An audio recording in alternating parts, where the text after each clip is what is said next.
Ma'am oily ಸ್ಕಿನ್ಗೆ ಯಾವ face wash use ಮಾಡಬೇಕು? ಈ ಕ್ವೆಶನ್ ನನಗೆ ತುಂಬ ಫ್ರೀಕ್ವೆಂಟಾಗಿ ಕೇಳ್ತಾನೆ ಇರ್ತೀರಾ. ನಾನು ಫೇಸ್ ವಾಶ್ ಬಗ್ಗೆ ಮಾತಾಡೋದಕ್ಕೂ ಮುಂಚೆ ಒಂದು ಮಿತ್ತನ್ನ ಬ್ರೇಕ್ ಮಾಡೋಕ್ಕೆ ಇಷ್ಟಪಡ್ತೀನಿ. ತುಂಬ ಜನ ಏನು ಅಂದ್ಕೊಳ್ತಾರೆ ಅಂತ ಅಂದರೆ, ನಂದು ಆಯಿಲಿ ಸ್ಕಿನ್ ಇದೆ, ನಾನು ಮಾಯ್ಶ್ಚರೈಸರೇ ಹಾಕೋದು ಬೇಡ ಅಂತ.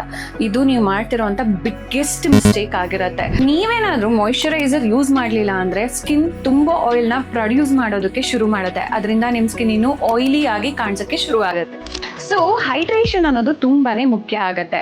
ಆಯಿಲ್ ಫ್ರೀ ಹಾಗೆ ಲೈಟ್ ವೇಟ್ ಇರುವಂಥ ಮಾಯ್ಶ್ಚರೈಸರ್ನ ಯೂಸ್ ಮಾಡಿ ಆಯಿಲ್ ಕೂಡ ಪ್ರೊಡ್ಯೂಸ್ ಆಗೋದು ಕಂಟ್ರೋಲಿಗೆ ಬರುತ್ತೆ. ಇನ್ನು ಫೇಸ್ ವಾಶ್ ಬಗ್ಗೆ ಮಾತಾಡೋಣ. ಮೋಸ್ಟ್ ಆಫ್ ದ ಟೈಮ್ ಎಲ್ಲರೂ ಏನು ಅನ್ಕೊಳ್ತಾರೆ ಅಂದರೆ, ಆಯಿಲಿ ಸ್ಕಿನ್ ಅಂದರೆ ಎಲ್ಲ ಒಂದೇ ಥರ ಅಂತ ಅಂದ್ಬಿಟ್ಟು. ಆ್ಯಕ್ಚುಲಿ ಸಮ್ ಆಯಿಲಿ ಸ್ಕಿನ್ನಲ್ಲಿ ಆ್ಯಕ್ನೆ ಇರುತ್ತೆ, ಸಮ್ ಆಯಿಲಿ ಸ್ಕಿನ್ನಲ್ಲಿ ಸೆನ್ಸಿಟಿವಿಟಿ ಇರುತ್ತೆ, ಸಮ್ ಆಯಿಲಿ ಸ್ಕಿನ್ನಲ್ಲಿ ಡಿಹೈಡ್ರೇಷನ್ ಜೊತೆಗೆ ಆಯಿಲಿನೆಸ್ ಇರುತ್ತೆ. ಈ ರೀತಿ ಎಲ್ಲರೂ ಸ್ಕಿನ್ನು ಕೂಡ ಡಿಫ್ರೆಂಟ್ ಆಗಿ ಆ್ಯಕ್ಟ್ ಮಾಡುತ್ತೆ. ಸೊ ನಿಮ್ಮ ಸ್ಕಿನ್ ಹಾಗೆ ನಿಮ್ಮ ಸ್ಕಿನ್ ಕನ್ಸರ್ನ್ನ ತುಂಬ ಚೆನ್ನಾಗಿ ಅರ್ಥ ಮಾಡ್ಕೊಳ್ಳಿ. ಯಾರೋ ಇನ್ಸ್ಟಾಗ್ರಾಮಲ್ಲಿ ಹೇಳಿದ್ರು, ಇನ್ಫ್ಲೂಯೆನ್ಸರ್ ಹೇಳಿದ್ರು ಅಂತ ಎಲ್ಲ ಪ್ರಾಡಕ್ಟ್ನ ಎಕ್ಸ್ಪೆರಿಮೆಂಟ್ ಮಾಡೋದಕ್ಕೆ ಹೋಗ್ಬೇಡಿ. ನೀವು ನಿಮ್ಮ ಸ್ಕಿನ್ನನ್ನು ತುಂಬ ಚೆನ್ನಾಗಿ ಅರ್ಥ ಮಾಡ್ಕೊಂಡ್ರೆ ಪ್ರಾಡಕ್ಟ್ ನಿಮ್ಮನ್ನು ತುಂಬ ಚೆನ್ನಾಗಿ ಅರ್ಥ ಮಾಡ್ಕೊಳ್ಳುತ್ತೆ. ಸೊ ನಾನು ನಿಮ್ಮೆಲ್ಲರಿಗೋಸ್ಕರನೇ ಆಯಿಲಿ ಸ್ಕಿನ್ನಿಗೆ ಸೂಟ್ ಆಗೋವಂಥ ಒಂದಷ್ಟು ಪ್ರಾಡಕ್ಟ್ನ ಲಿಸ್ಟ್ ಔಟ್ ಮಾಡಿದ್ದೀನಿ. ಆ PDF ನಿಮ್ಗೇನಾದರೂ ಬೇಕು ಅಂತ ಅಂದರೆ ಕಮೆಂಟ್ ಪ್ರಾಡಕ್ಟ್.